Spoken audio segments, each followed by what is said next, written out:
Nós vamos retomar a leitura do Evangelho de Lucas. Vamos retomar lá no verso 26. Nós já lemos esse texto e nós vamos retomá-lo, porque nós vamos tratar também sobre esse texto dentro do texto mais importante, que é o do 46 ao 56, que é o texto do Cântico de Maria. Então, nós temos estudado aqui a nossa caminhada com Jesus. Cadê a imagem lá, Daniel? Da caminhada com Jesus, andando com Jesus.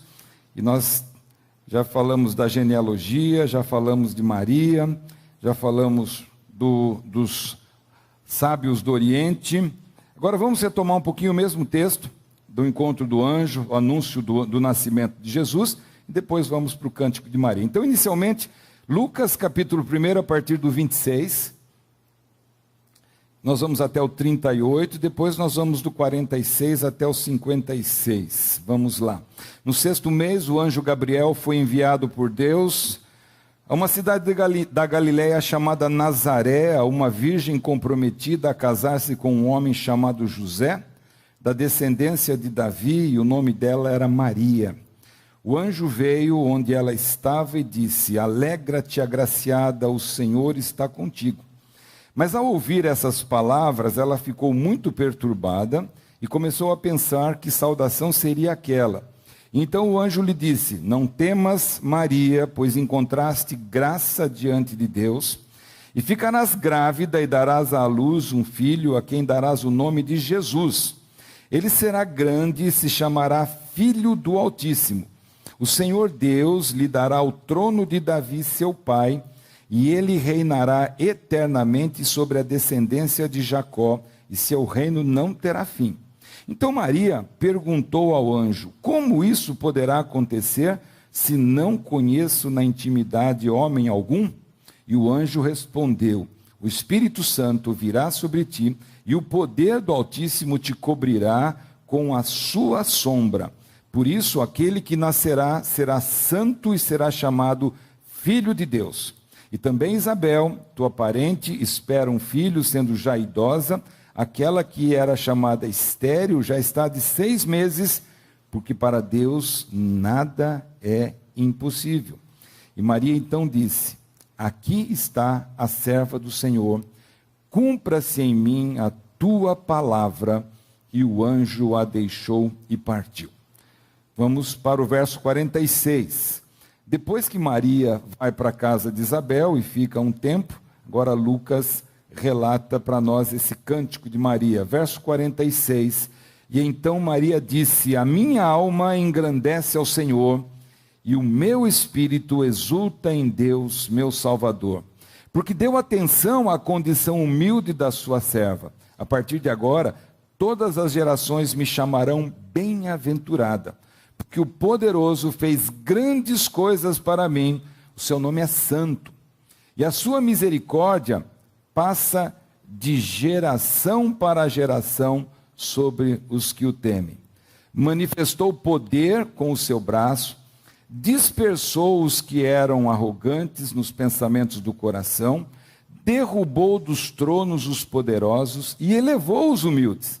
Aos famintos encheu de bens, e de mãos vazias mandou embora os ricos. Auxiliou Israel, seu servo, lembrando-se da sua misericórdia para com Abraão e sua descendência para sempre, como prometera aos nossos pais. E Maria ficou com Isabel cerca de 3 meses e depois voltou para casa. Amém. Pai, oramos agradecidos, ó Deus, pela bênção desse momento, podermos celebrar o Teu nome, cantar, agradecer, ofertar. Também, ó Deus, por esse momento que podemos agora Te ouvir, receber da Tua palavra, aprender do Senhor, sermos, ó Deus, alimentados, fortalecidos e desafiados, ó Deus, na nossa caminhada da fé. Obrigado, Senhor, pela leitura, obrigado pela liberdade que temos em poder celebrar o Teu nome e também ler da Tua palavra. Agora, ó Deus, entregamos esse tempo nas Tuas mãos, para que seja, ó Deus, a ministração do Teu Espírito Santo que chegue na vida de cada irmão aqui, na minha vida, na vida dos meus irmãos, ó Deus, porque sabemos que a Tua palavra não vai voltar vazia. Então nos abençoe, Senhor, e abra, ó Deus, os nossos ouvidos, os nossos olhos, esclarece o nosso entendimento, ó Pai, em nome de Jesus, para entendermos da Tua palavra e confiarmos as nossas vidas cada dia mais nas Tuas mãos. É o nosso desejo, é a nossa oração, e nós assim pedimos isso em nome de Jesus. Para a Tua glória, assim oramos. Amém, amém, amém. Bem, nós estamos diante de um texto do início dos Evangelhos, com Lucas registrando esse cântico belíssimo, né, que nós encontramos aqui, né, numa expressão de louvor de Maria e reconhecimento do poder de Deus dentro da sua vida e dentro da história. Como a gente falou no começo do culto, esse texto, ou esse cântico, em muitos lugares você vai encontrar como Magnificat, né, que é justamente a expressão latina para engrandece. E é uma expressão muito comum que a gente encontra em alguns textos, tipo cânticos que estão na Bíblia, né, onde há uma palavra latina, porque justamente o título desse cântico ele recebe a primeira palavra do poema. Né? É como a gente que, quando às vezes está reunido num determinado momento, diz assim, vamos fazer a oração do Pai Nosso. Né? Por quê? Porque a primeira expressão dessa oração que Jesus nos ensinou é Pai Nosso. Então a gente ficou, a partir disso, começou a conhecer, né, essa oração a partir da primeira expressão. Mas, quando a gente está diante de um texto como esse, é interessante porque quem é mais vivenciado, mais vivido dentro da igreja evangélica, sabe que poucas vezes se prega sobre Maria, não é verdade? Poucas vezes se prega sobre Maria. Porque há uma tradição histórica aí em relação às diferenças teológicas, doutrinárias, né, que criaram essa situação de quase não, principalmente no meio evangélico, não se falar quase sobre Maria. Né? Parece que, né, não deve falar porque a gente não concorda com a forma como a Igreja Católica Romana interpreta e venera Maria. Então a gente não fala, e a gente deixa de lado algo que é muito importante. Né? E essa oposição à teologia, né, católica romana acerca de Maria, também chamada de Mariologia, né, faz com que a gente dê uma ênfase muito pequena à pessoa de Maria. E aí a gente vai parar um pouquinho, até para fazer esse parênteses, né, por que a gente não tem o mesmo pensamento, porque dentro da teologia católica romana da Mariologia há 5 dogmas acerca de Maria.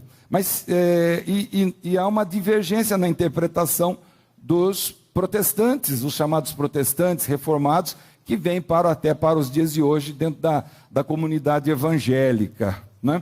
E quando a gente fala sobre essas diferenças, a gente fala justamente pela diferença de entendimento que a gente tem, a diferença de postura que a gente tem, e não tendo nenhuma posição de ranço, de inimizade com o outro grupo, né? De forma alguma. Né? Mas, por exemplo, dentro da Mariologia, há um dogma da perpétua virgindade de Maria. A gente fala da questão da Virgem Maria, que foi, né, a mãe de Jesus, que na verdade foi envolvida pela ação de Deus através do Espírito Santo, e nela foi gerado esse ente santo, Jesus, né, o Filho de Deus. Mas dentro da doutrina romana, eles acreditam que Maria permaneceu virgem para o resto da vida, né? Ela permaneceu virgem, por isso tem toda essa veneração a ela. Mesmo tendo casado com José, posteriormente, ela não teve mais contato nenhum com José. Né? Eu penso que, né, humanamente falando, seria uma maldade de Deus fazer isso com Maria. Né? Quer dizer, você vai casar com José, mas você não vai tocar no José. E no José você vai casar com a Maria, mas não vai tocar na Maria. Né? Então, na minha lógica, não tem sentido. Mas Eu não estou aqui para falar da minha lógica, eu estou aqui para falar da Bíblia. E quando você vai para o texto de Mateus 13, né, que é o texto em que Jesus vai para Nazaré, e ele morou em Nazaré, e aí, quando ele chega em Nazaré, e a palavra fala que ali não foi bem recebido, né, como aquele que já era da casa. E o que as pessoas que estão ali em Nazaré falam, né, naquele momento? Eles falam, esse não é o Jesus, né, filho do carpinteiro, que também era carpinteiro aqui, e os seus irmãos não estão aqui entre nós? E aí eles falam, né, dos demais irmãos de Jesus, que na verdade Jesus teve 4 irmãos, ou Maria teve quatro filhos, sem contar as filhas que não foram mencionadas, porque depois eles também falam, e as suas irmãs também estão entre nós. E nós temos o José, o Tiago, o Simão e o Judas, são os 4 irmãos de Jesus. E aí alguém fala assim, não, mas tem uma interpretação de que seriam primos. Não, na verdade não são primos. Por que não são primos? Porque quando você vai nesse texto de Mateus 13, a palavra que vai ser usada aqui para falar dos irmãos de Jesus é a palavra adelphos. E a palavra adelphos, ela tem o sentido de útero. Ou seja, é irmão de sangue, é irmão verdadeiro. Então, nós acreditamos que isso não tira nenhuma honra de Maria, o fato dela também ter gerado filhos, ter até sido agraciada, sendo mãe de muitos filhos, né, na sua vida conjugal com o José. O segundo ponto é que também se acredita que Maria, ela teve uma assunção aos céus, ou seja, ela subiu aos céus como Jesus, né, ela foi elevada aos céus, fisicamente em corpo e alma. E eles dizem que justamente isso aconteceu depois que ela morreu e também ressuscitou e foi elevada aos céus. Mas não há nenhum texto na Bíblia, no Novo Testamento, que fala sobre isso e comprove esse fato, né? E o último, que é interessante também, é a colocação de Maria dentro da história da salvação como uma corredentora, como alguém que tem um papel indireto na nossa salvação. Nós não conseguimos entender isso, porque nós acreditamos que a salvação só existe através de um. Só há um mediador entre Deus e os homens, e esse é Jesus Cristo, aquele que se fez homem, né? Só há um, não há nenhum outro. Mas, a partir dessa ideia da corredentora, né, Maria como corredentora, você já deve ter ouvido alguma vez e essa participação, né, indireta dentro da história da redenção, alguém que falou o seguinte, não, a gente tem que falar com Maria, tem que entender Maria, porque a gente pede para a mãe que o filho atende. Já viram essa frase? Pede para a mãe que o filho atende.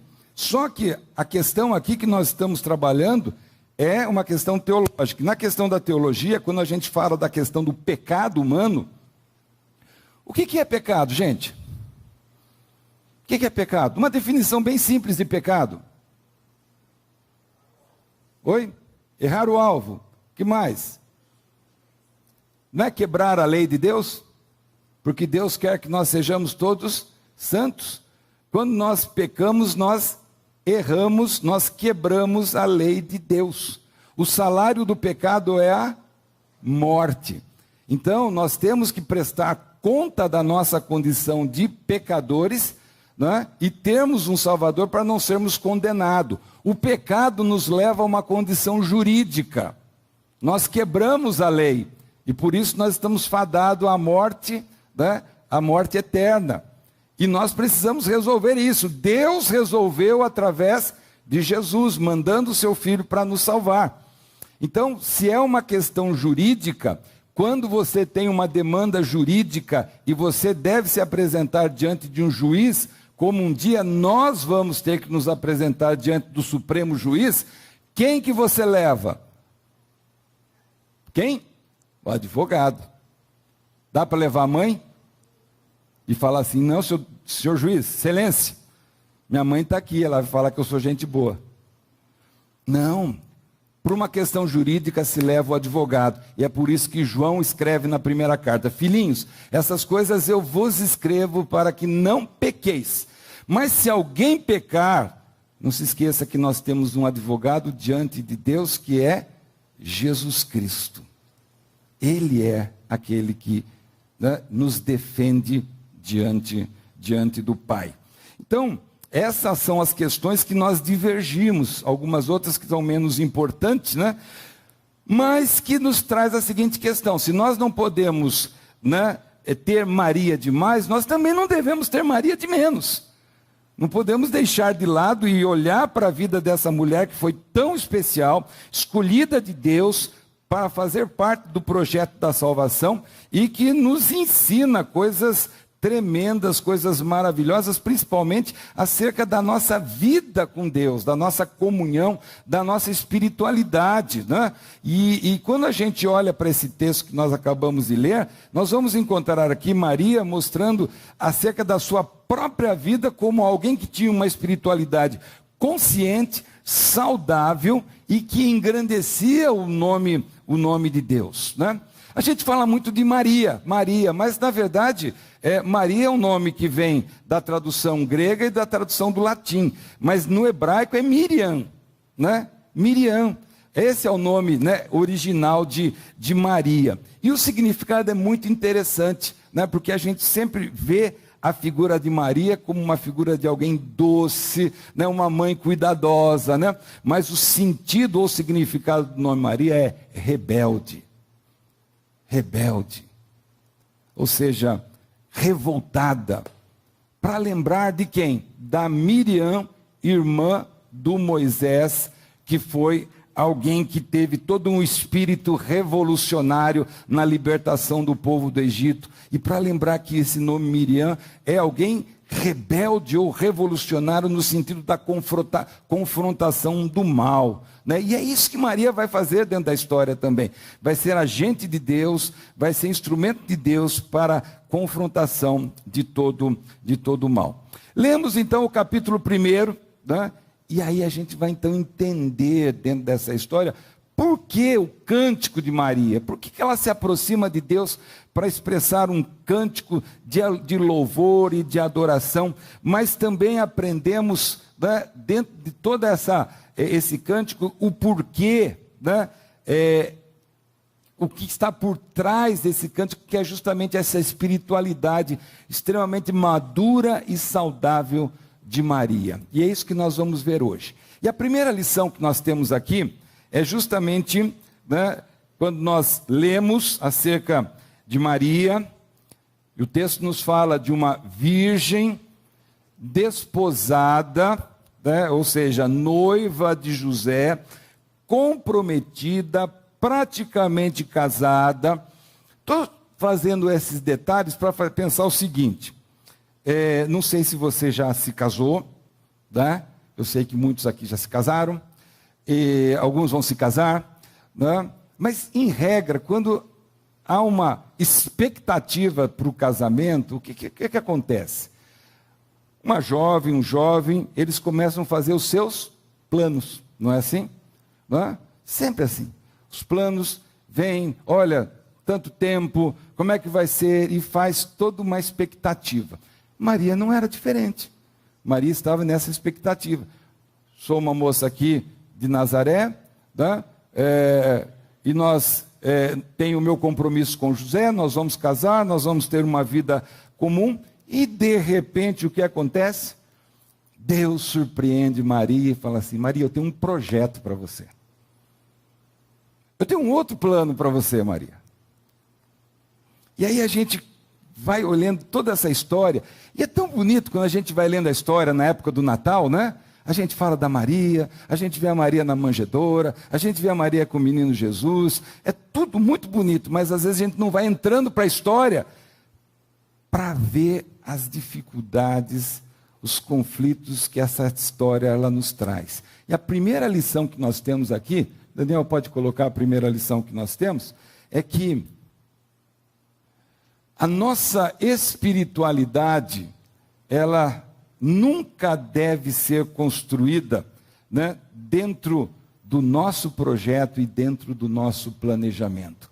Nossa espiritualidade não é e não deve ser construída pelo nosso projeto e pelo nosso planejamento. Nós não podemos firmar a nossa fé, sabe, como se fosse possível pegar a vida e colocar a vida numa caixa e dizer assim, olha, vai dar tudo certo.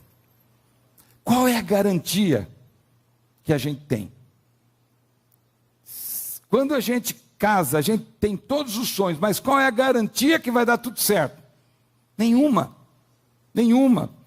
E nós não podemos firmar a nossa espiritualidade dentro dos nossos sonhos, dos nossos projetos, porque a vida vem e aí nós somos surpreendidos, né, pelas circunstâncias da vida, e muitas vezes porque Deus também vem ao nosso encontro, aparece no meio do caminho e fala, mas meu projeto para você é outro.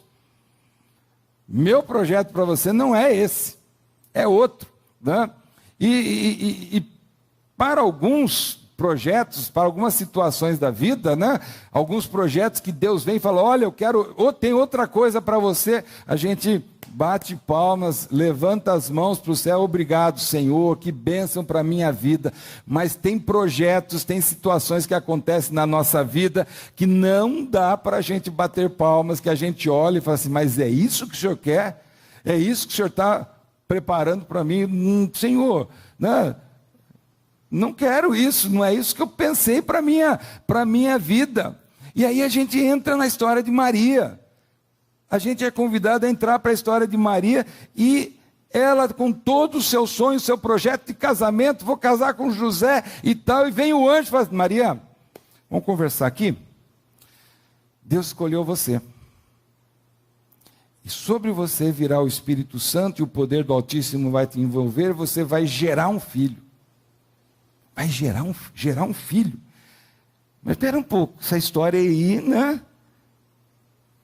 Um pouco difícil de eu digerir, Senhor. Não é fácil, né?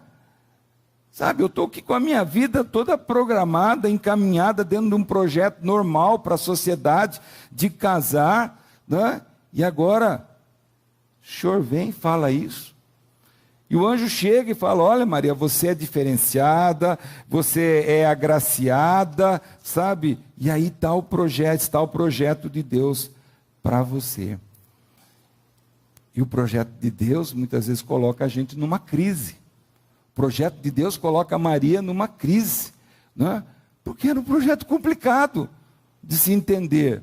Né? Olha, uma adolescente praticamente ouvindo do anjo, olha, o poder vai te envolver, você vai ficar grávida, vai dar à luz, e você vai gerar um menino, esse menino vai crescer, e ele vai se tornar o salvador da humanidade. Né? Por que gera crise? Por que uma palavra dessa, o projeto de Deus, ele gera crise? Porque a gente tem que pensar o seguinte, com que cabeça que Maria estava recebendo aquela informação? Né? Ela estava dentro de um projeto de normalidade social, e de repente Deus vem e conversa com aquela menina, e ela, sabe, como que ela vai entender tudo aquilo? Com dificuldade. Porque nós também temos essa dificuldade, porque na nossa vida, nós temos a disposição de ouvir. E também de ouvir da parte de Deus, somente aquilo que cabe na nossa cabeça. Essa é uma verdade. A gente, muitas vezes, só ouve aquilo que a gente quer ouvir. A gente só ouve aquilo que cabe na nossa cabeça. Quem trabalha aqui com o público? Aí a pessoa vem, você atende a pessoa e fala, olha, tal coisa assim, assim, assim. Daqui tantos dias você volta e traz isso, isso, isso. O que a pessoa faz? Ela vem e não traz metade daquilo que você pediu. Mas eu não falei. Ah, mas o senhor não falou nada. Eu não falei. Porque ela só ouviu o que ela achava interessante. Tem as mulheres dando risada aí, mas é quando ela fala para o marido. Vai lá e traz isso, isso, isso, isso. O que chega? Metade. Graças a Deus tem o WhatsApp, né? Aí você manda a lista toda no WhatsApp e fala, olha, não esquece. Por quê? Mas por que você não trouxe? Eu não achei que era importante. Ele ouve o que ele quer. Eu estou incluído nisso. A gente ouve o que a gente quer, sabe? Você vem para a igreja, e você fala assim, nossa, hoje o pastor podia falar assim, Salmo 23. Olha, o Senhor cuida de você está lá na relva, pastando com uma ovelhinha e tal, sabe? E aí não, o pastor começa a falar umas coisas meio esquisitas, complicadas e tal. Você fala, nossa, está muito complicado, está muito complexo isso daí. Aí você faz o quê? Dá uma viradinha na chave e fala, não quero nem saber. Não vou ouvir não. Está ficando muito complicado. Não é? Do mesmo jeito, você começa a ler a Bíblia, e aí você vai, de repente você fala assim, não, está ficando muito complexo. Deixa eu lá para o Salmo 23, que é mais gostoso, que está tudo certo, não preciso pensar muito. Né? Olha, deixa eu proteger essa minha santa cabeça das complexidades que já existem aqui na vida. Não, deixa eu proteger a minha cabecinha, sabe? Mas tudo isso é porque a gente só quer ouvir aquilo que a gente nos interessa, sabe? E nós limitamos, e pelo fato da gente não se aprofundar, não estar aberto a ouvir com atenção, porque nem sempre nós vamos para a profundidade daquilo que Deus está falando para nós, que nós nem sempre guardamos a proposta de Deus, o projeto de Deus, né? a intervenção de Deus, e tudo isso vai fugindo da nossa expectativa. E aí a gente se assusta, a gente não consegue entender. Primeiro, porque a intervenção de Deus é uma intervenção miraculosa, ela é milagrosa, como a gente vê aqui no texto. E muitas vezes a gente encontra pessoas que elas falam que elas acreditam em Deus, até que elas gostam de ler a Bíblia, né? Elas leem a Bíblia, concordam com Deus, concordam com a Bíblia, mas elas não conseguem acreditar, sabe, que possa haver uma intervenção poderosa, uma intervenção sobrenatural de Deus. Pessoas que na verdade não se abriram e pelo contrário elas se fecharam de tal forma nessa caminhada diante da realidade que elas não conseguem, sabe, ver na vida com Deus aquilo que é sobrenatural. Não cabe na minha lógica. Eu tenho que ter uma explicação para poder aceitar aquilo que está acontecendo dentro da minha vida. Outra coisa que a gente também nos dificulta nessa situação é que toda vez que a gente fala de uma intervenção de Deus, a gente sempre espera que essa intervenção de Deus torne a nossa vida mais simples e mais fácil. Não, agora Deus chegou, agora, né? Aí a gente traz aquelas frases, aqueles chavões, né, da religiosidade, né, gospel, né? Sua hora vai chegar, a sua bênção está aí, né? Quer dizer, está tudo melhorando, né? E aí você vai, né, dentro dessa lógica humana, né? Você sempre vai esperar que tudo se torne mais fácil. E aí, de repente, você entra no caminho com Jesus e a coisa fica mais complicada. Foi o que aconteceu com Maria. E aí? Né? Ela ouve o anjo fala, olha, Deus te escolheu, mas eu achei que agora que o senhor veio aqui, ia ficar tudo mais simples, e está ficando tudo mais complexo. E aí quando a gente volta lá para Mateus capítulo 1, que a gente já estudou, foi o primeiro sermão desse mês de fevereiro, que a gente falou da genealogia. Nessa genealogia, conforme Mateus, tem 5 mulheres, né? Uma coisa que não era comum aparecer, mas Mateus coloca 5 mulheres, que é justamente Tamar, Raabe, Ruth. Algumas traduções falam de Batseba, outras traduções só falam a mulher de Urias, e, por fim, a Maria. E a gente fica olhando a vida de cada uma das mulheres do Antigo Testamento, e de repente olha para Maria e pergunta, por que a Maria está nessa lista? Por que a Maria faz parte dessa lista? Porque ela é também colocada no rol das mulheres que tiveram uma vida constrangedora. Uma vida onde ela teve que decidir alguma coisa em relação à sua vida de fé, em relação à sua vida com Deus, um posicionamento como as demais tiveram, né? E por que isso é importante a gente lembrar nesse ponto, né? É para nos ensinar justamente, né, que na vida que tem tantos nós para a gente desatar, né? Nos nós que a vida tem, nessas situações difíceis, algumas que a gente nem compreende, essas mulheres revelam para nós que a mão de Deus sempre se fez presente ao lado delas e na história dos seus filhos. Então, primeira coisa, é não firmar a nossa espiritualidade dentro dos nossos projetos. Porque aquilo que Deus tem para nós muitas vezes pode ser diferente, mas sempre vai ser maior e melhor do que a gente espera. Segunda lição que a gente vê aqui, né, na vida de Maria, é justamente pensarmos o seguinte, que ela nos ensina acerca de que o projeto de Deus na nossa vida, ele passa pelo coração, mas também ele passa pelo entendimento. O projeto de Deus para a nossa vida passa pelo nosso coração, mas também passa pelo nosso entendimento. John Stott, um famoso pregador inglês, teólogo, falecido, ele escreveu um livretinho muito legal chamado Crer é Também Pensar, tá? Porque a fé não nos tira a capacidade de reflexão, de pensar e de entender.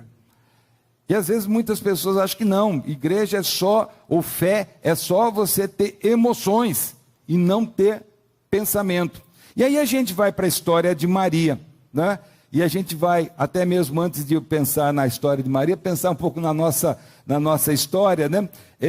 Em relação às situações da nossa vida, né? Os problemas, as situações complicadas, e naquela hora que a gente não tem resposta, muita gente faz o quê? Muita gente perde a conexão com Deus.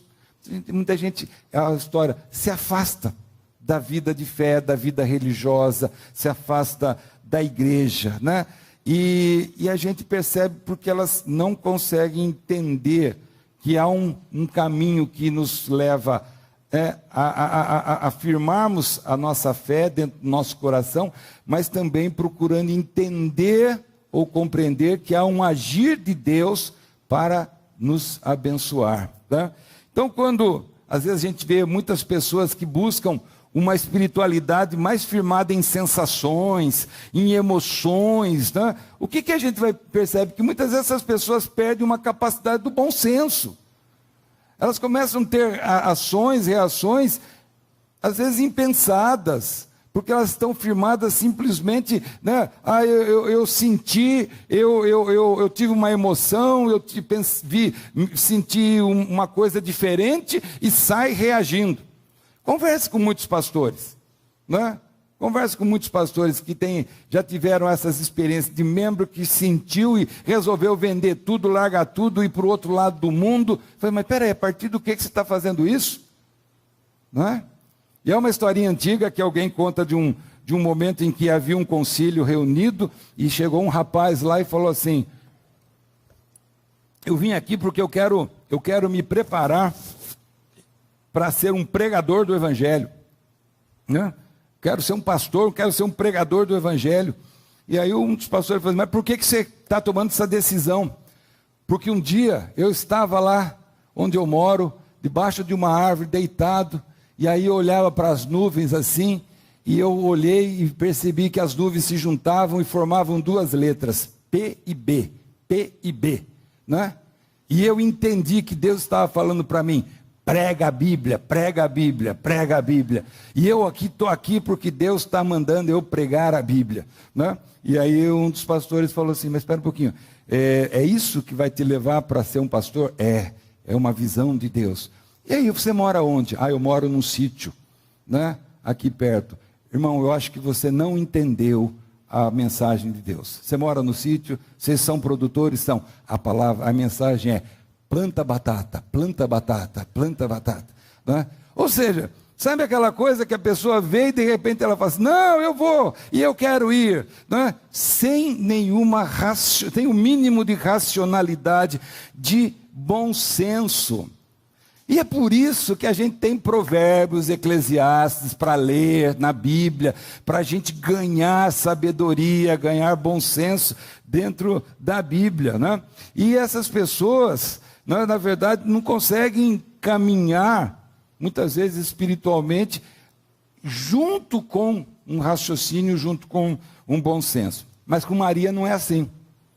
Maria é diferente. Maria deixa um exemplo para a gente. Olha lá, vamos lá para o texto.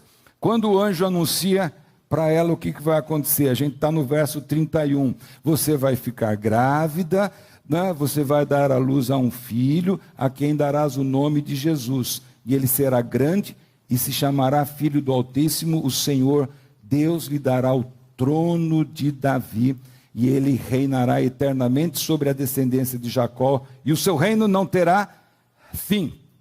Aí você olha esse texto, na tradução espiritualizado, alguém dizia, e a Maria se levantou e diz, ô glória, eis-me aqui, Senhor, estou aqui, pronta, né? É isso que ela faz? Não. Olha só o que a Maria faz. Ela faz uma pergunta lúcida para o anjo. Verso 34. Como que isso vai acontecer? Espera aí. Tudo bem, seu anjo, o senhor chega aqui, se apresenta, tal, fala que vem da parte de Deus, estou vendo, estou ouvindo, mas espera aí, eu não tenho contato com homem algum. Eu sou uma virgem aqui de Nazaré. Como é que isso vai acontecer dentro da minha vida? Maria está falando para o anjo o seguinte, sabe, bonito, mas não tem sentido que você está falando. Às vezes você pode até falar, nossa, que mulher que afronta o anjo, né? Não, ela está questionando, ela está querendo saber, ela está querendo ter um bom senso para poder entender, né, acerca das coisas de Deus. Ela mostra a sua lucidez nesse momento, né?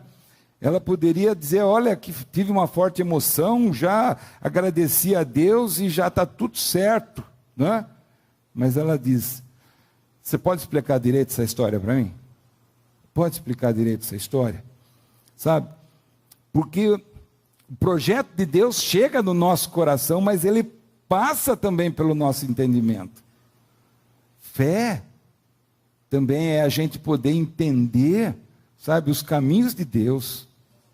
Fé não é se atirar do pináculo do templo, como Satanás propôs para Jesus. Olha, se atira, porque os anjos vão te pegar lá embaixo, vão te acolher. Eu vou, não tentarás o Senhor teu Deus. Não é isso, não. Fé não é fazer loucura e depois mandar a conta para Deus. Fé também passa por bom senso, sabe? Porque o projeto, se dentro do projeto de Deus entrar no coração e não passar pelo entendimento, a gente não alcança maturidade. A gente não tem maturidade. Quando o projeto entra no coração e chega no raciocínio, no intelecto, no entendimento, como Maria fez, sabe? Vem a maturidade suficiente para a gente saber lidar com as questões da vida.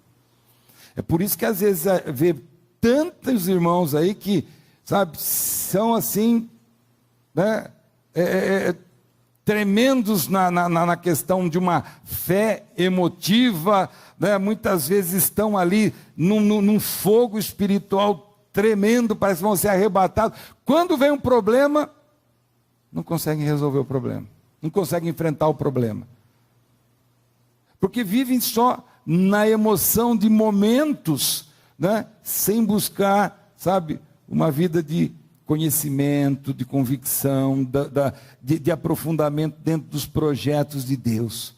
E aí, quando as coisas não dão certo, se frustram por causa das circunstâncias e fazem o quê?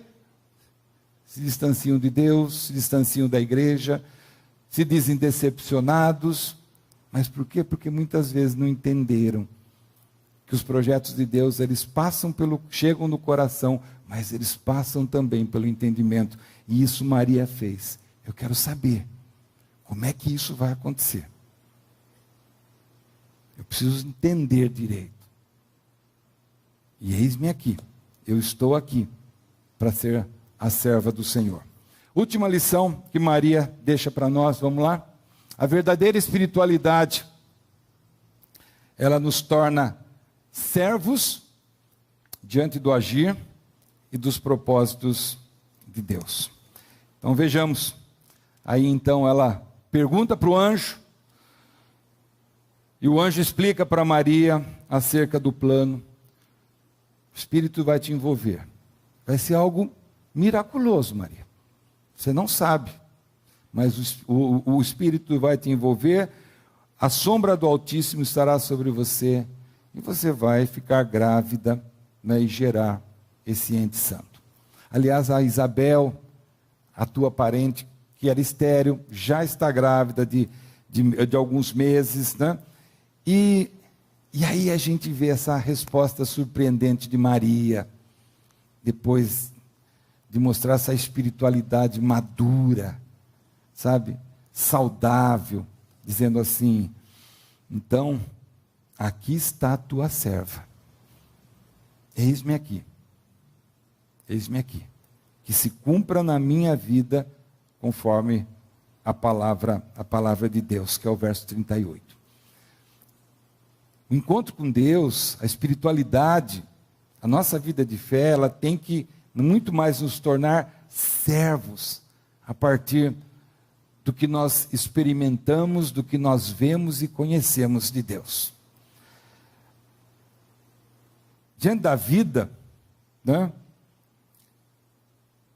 a palavra de Deus, o agir de Deus, ele vai sempre mexendo com a gente. Ele vai sempre mexendo com a gente, vai sempre mexendo com a nossa estrutura, né? Porque Deus quer realmente não só agir por nós, mas também agir em nós, né? Mas a gente sabe que muitas vezes as pessoas até que se interessam com Deus, ouvem a palavra de Deus, né?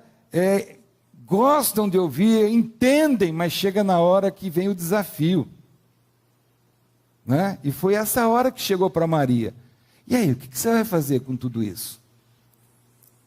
O que você vai fazer com essa palavra? Como a experiência de Isaías lá no templo do Senhor, capítulo 6, depois que ele vê o Senhor, e há uma palavra que diz: quem há de ir por nós, a quem eu enviarei? Ele fala assim: eis-me aqui, Senhor, envia-me a mim. E esta é a Maria que diz: estou aqui, cumpra-se em mim a tua vontade. Mas muita gente, no momento em que ouve a palavra e Deus fala: agora eu quero você, ele diz: ah, não dá, Senhor, não, eu não vou aceitar isso, não quero isso daí para mim, não. Tá? Se for desse jeito aí, tá? Eu não quero, sabe? Mas a Maria não sabe do futuro dela, ela não sabe o que vem pela frente. Uma jovem que a gente chama, mas era ainda uma adolescente, devia ter mais ou menos 15, 16 anos, pobre, num vilarejo de periferia, de uma região pouco valorizada de Israel, né? Senhor, o senhor tem certeza que sou eu? O senhor tem certeza que é comigo que o senhor quer contar para todo esse plano? Né? Ela poderia ter questionado o Senhor, mas o que ela faz? Né?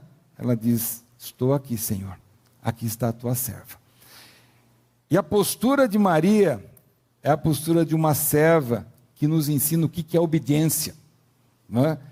Sabe, que é aceitar o que Deus tem para a sua vida e dizer: olha, aqui está a tua serva.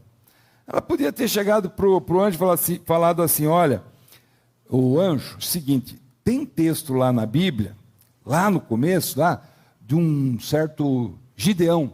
Já ouviu falar? Gideão. E aí quando Deus chamou ele, ele falou para Deus, ó Deus, vamos fazer o seguinte, o senhor tem que confirmar para mim, molha a lã, seca a lã, já leram esse texto? E o Gideão fica lá, seca a lã, tem que estar seca, não, agora tem que estar molhado, e o Gideão vai, né, querendo, Deus manda sinais para ele, e a Maria fala assim, o senhor podia mandar mais um sinal para mim aí, para ver se sou eu mesmo, né, porque não está cabendo na minha cabeça, né, mas ela não fala isso. A serva que se mostra obediente diante do Senhor diz assim, olha, Senhor, eu sei que o seu plano para mim, ele é bom, e eu sei que o Senhor, eu sei que o Senhor é poderoso. Então, se esse é o caminho, mesmo que eu não consigo entender por quê, o que vai acontecer, mas eu não vou me colocar diante do Senhor com revolta no meu coração, não vou resistir à tua vontade, estou aqui, olha, Senhor, faça aquilo que o Senhor deseja através da minha vida. E é isso que é importante dentro da nossa vida, porque quando as coisas não acontecem do jeito que a gente pensa, do jeito que a gente quer, quando as coisas saem da trajetória, daquilo que a gente espera, sabe? Vamos ser sinceros, no fundo, a gente sempre tem ali uma espécie de revolta, a gente fica triste, a gente fica chateado, né? A gente, sabe, tem aquele sentimento de rejeição e como que esse sentimento estivesse dizendo o seguinte, olha, parece que Deus não é tão bom quanto eu esperava que Ele fosse. Deus, o Senhor não está sendo tão legal como eu esperava que o Senhor fosse, né? E se a gente reage dessa forma, como se os planos de Deus não fossem perfeitos, imagine a Maria, diante daquela situação, né? Entender como que isso estava acontecendo justamente com ela. Mas o que ela faz? Ela aceita a vontade divina. E aí é significativo quando a gente vê a Maria cantando, né? E dizendo, a minha alma engrandece ao Senhor. Né?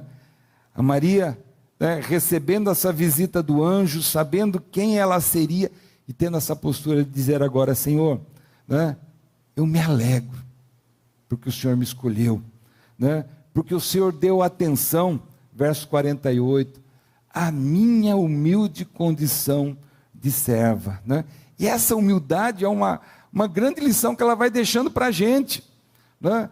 Que vivemos numa sociedade que sempre quer dizer para nós, você tem que estar lá no topo, você tem que ser o maior, você tem que ser o melhor, você não pode se rebaixar, você não pode se humilhar, né? Vamos dizer assim. Então, essa sociedade que vai tentando nos colocar esses imperativos, né? E a Maria vem como grande exemplo para nós, né? De humildade, né?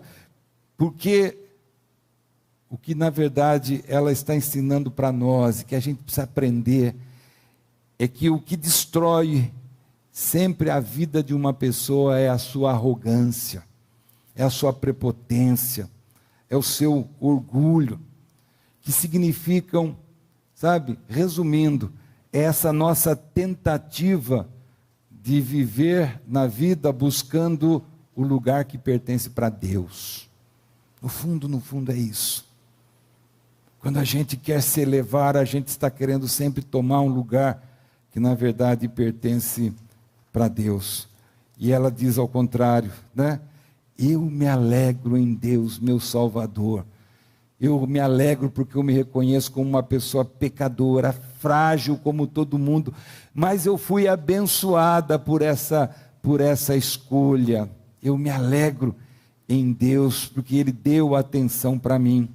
E quando ela canta dessa forma, a gente vê que o coração de Maria vai para onde? Não vai para ela mesma.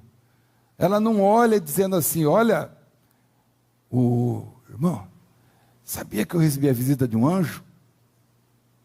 Sabia que eu recebi a visita de um anjo? Eu sou importante. Eu sou importante. Agora não, já sei.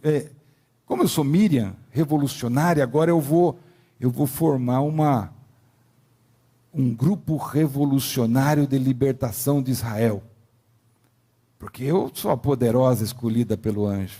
Não. Ela simplesmente entende que o coração dela é um coração de servo, um coração missionário. Quer dizer, a bênção de Deus não é para me fazer feliz. A bênção de Deus não é para eu me sentir importante, tá? Mas ela enfatiza o quê? A misericórdia de Deus que alcançou a vida dela, né? E assim ela faz com que a bênção de Deus alcance a vida de todos aqueles que também são carentes dessa graça. É isso que ela vai falando. Derrubou dos tronos os poderosos, elevou os humildes, né? Encheu de bens aqueles que estavam de mãos vazias. Ou seja, eu fui tão abençoado, e eu sou abençoado justamente para abençoar a vida daqueles que estão diante de mim. Ou seja, ela olha para o passado como um lugar da ação de Deus, e ela agradece por isso, e olha para o futuro com gratidão, porque ela vai poder também ver a bênção de Deus na vida de tanta gente. Espiritualidade que é amadurecida, espiritualidade verdadeira. Mas a Maria, aqui, para a gente terminar, ela faz com que a gente olhe para a nossa vida e pergunte: como é que nós temos olhado para a vida? Só para nós? Ou entendendo a nossa própria condição também de servos? Espiritualidade de Maria é um exemplo para nós. Não foi construída dentro de um projeto humano, dentro de planejamentos humanos. Uma espiritualidade que entra no coração, mas passou pelo entendimento para entender que Deus estava a querendo, né, dentro de um propósito muito maior. Uma espiritualidade que nos faz servos de Deus, né, diante do agir de Deus e dos propósitos de Deus. Mas acima de tudo, para entendermos que esse chamado, essa vontade, esse propósito de Deus, como fala Paulo, é sempre algo bom para nós. Deus nunca vai machucar nenhum de nós. Vou terminar. Agora eu quero ver quem é rápido de raciocínio. A fé passa pelo raciocínio. Quem gosta de doce aqui? Quem gosta de chocolate? Assim, bastante. Né? Raciocínio e rapidez. Pode vir pegar quem gosta. Estou falando sério, tem 4 só. Não deu. Nossa, vocês não gostam? Eu vou pegar um para mim, tá? Carol, um é seu, leva lá. Ninguém quer, eu vou pegar. O da Carol, esse daqui. Pastor, o senhor está doido hoje, né? Só para você levar. E esse bombom aí vai ser uma metáfora daquilo que nós falamos. Deus é desafiador. Deus vem com surpresas. Mas nunca se esqueça. A vontade dele vai ser sempre doce para a sua vida. Nunca vai ser amarga. Quem ganhou bombom vai experimentar melhor dessa vontade. Amém? Deus querido, nós te agradecemos pela bênção de podermos, ó Deus, ouvir da tua voz e termos o nosso coração dessa confirmação de que a tua vontade sempre é boa para nós, é agradável, é doce, Senhor, é doce. E, ó Deus, que nós não, ó Deus, rejeitemos o teu chamado. E no dia em que, porventura, formos surpreendidos, ó Deus, por aquilo que o Senhor estiver fazendo na nossa vida e na nossa história, que a nossa fé se mostre amadurecida, Senhor, por sabermos que o Senhor nunca vai nos decepcionar. Ao contrário, o Senhor é aquele que vai estar sempre ao nosso lado. E assim o Senhor, como sempre disse aos teus servos: não temas, eu estou contigo. Que o nosso coração se encha de confiança, ó Pai, por sabermos que o Senhor é o Deus que nos acompanha, o Deus que nos fortalece e o Deus que tem sempre algo maior e menor para fazer em nós e por nós, E por isso nós te louvamos, ó Deus, e te bendizemos nesta hora. Agradecidos por esse momento, nós somos. Abençoe os teus filhos, ó Pai. Cada um de nós, ó Deus, ouvindo da tua voz, da tua palavra, que o nosso coração, ó Deus, seja alimentado, fortalecido, amadurecido, Senhor, para uma caminhada saudável de fé, ó Deus, certos de que em Cristo nós somos sempre mais do que vencedores. Esta é a nossa oração, ó Deus, te agradecemos em nome de Jesus. Amém.